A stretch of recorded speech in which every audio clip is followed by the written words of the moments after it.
India, इनकी जो acceptability है वो न सिर्फ बीजेपी में या एनडीए में बल्कि अक्रॉस पार्टी आप इनकी एक्सेप्टेबिलिटी जो है वो देख सकते हैं। और इस वक्त नितिन गडकरी जीत के बाद वो जश्न की मुद्रा में नजर आ रहे हैं, अपने घर के सदस्यों के साथ, अपने घर के बच्चों के साथ फोटो खींचते हुए वो दिखाई दे रहे हैं, खिंचवाते हुए दिखाई दे रहे हैं।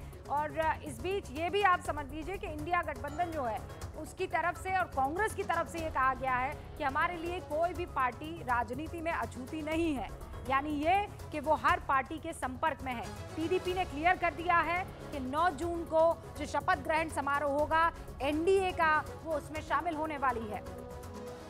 प्रेम शुक्ला भारतीय जनता पार्टी के राष्ट्रीय प्रवक्ता हमारे साथ जुड़ चुके हैं, माफ कीजिएगा के शर्मा साहब हमारे साथ भारतीय जनता पार्टी के राष्ट्रीय प्रवक्ता जुड़ चुके हैं हमारे साथ। इस वक्त आपको शालिनी तिवारी मेरी सहयोगी नजर आ रही हैं, हमारे साथ पूजा भी इस वक्त स्क्रीन पर आपको दिखाई दे रही हैं, प्रदीप भंडारी हमारे साथ जनता का रिपोर्टर के सीईओ इस वक्त दिखाई दे रहे हैं और मोनिका मेरी सहयोगी इस वक्त आपको स्क्रीन पर दिखाई दे रही है।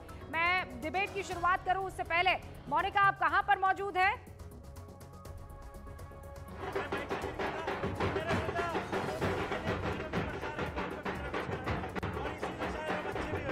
बीजेपी हेडक्वार्टर से कार्यकर्ताओं से लगातार बातचीत कर रही है मोनिका, लेकिन पीछे ढोल नगाड़ों की गजब की आवाजें कुछ सुनाई नहीं दे रहा है, लेकिन जश्न का माहौल दिखाई दे रहा है। शालिनी आप कहां पर मौजूद हैं?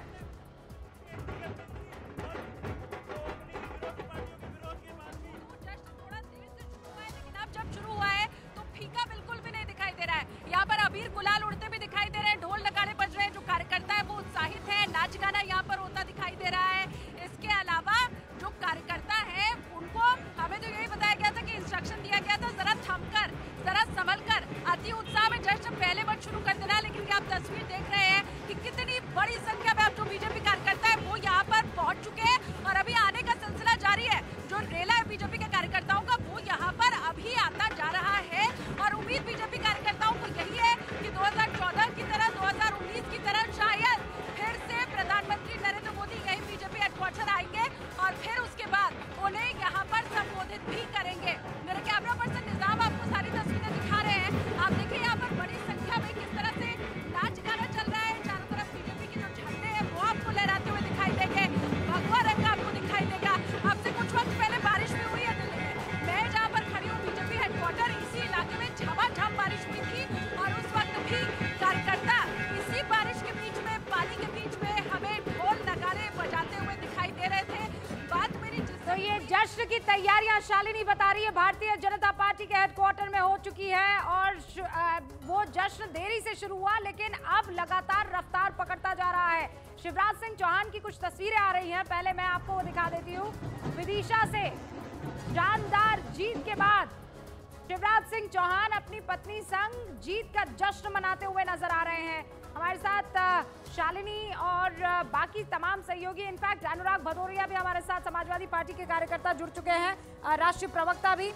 अनुराग शुरुआत आपसे करूंगी क्योंकि अगर कोई जायंट किलर साबित हुआ है तो वो समाजवादी पार्टी उत्तर प्रदेश में हुई है और आप लगातार हर डिबेट में बैठकर हम भी ये कहते थे कि क्या टेप रिकॉर्डर आपका चल रहा है, महंगाई, बेरोजगारी, आरक्षण, ये छिन जाएगा वो छिन जाएगा, लेकिन बात ये निकली है कि आज आप वहां पर 34 सीटों पर आगे हैं अपने दम पर अकेले। देखिए, उत्तर प्रदेश के अंदर में भारतीय जनता पार्टी हार रही है खटाखट खटाखट खटाखट और समाजवादी पार्टी इंडिया गठबंधन जीत रहा है फटाफट फटाफट फटाफट। और बीजेपी जिस तरह से, बीजेपी को जनता ने नकारा है, क्योंकि बीजेपी ने कभी जनता के मुद्दों की बात की ही नहीं। हम तो जनता के मुद्दों की बात करते थे, बीजेपी के प्रवक्ता बैठे हैं, ये क्या बातें करते थे, इनकी बातें होता था मंगलसूत्र, इनकी बात मीट मुर्गा बड़ी खबर देना चाहती हूँ, बड़ी खबर मुंबई से आ रही है। मुंबई में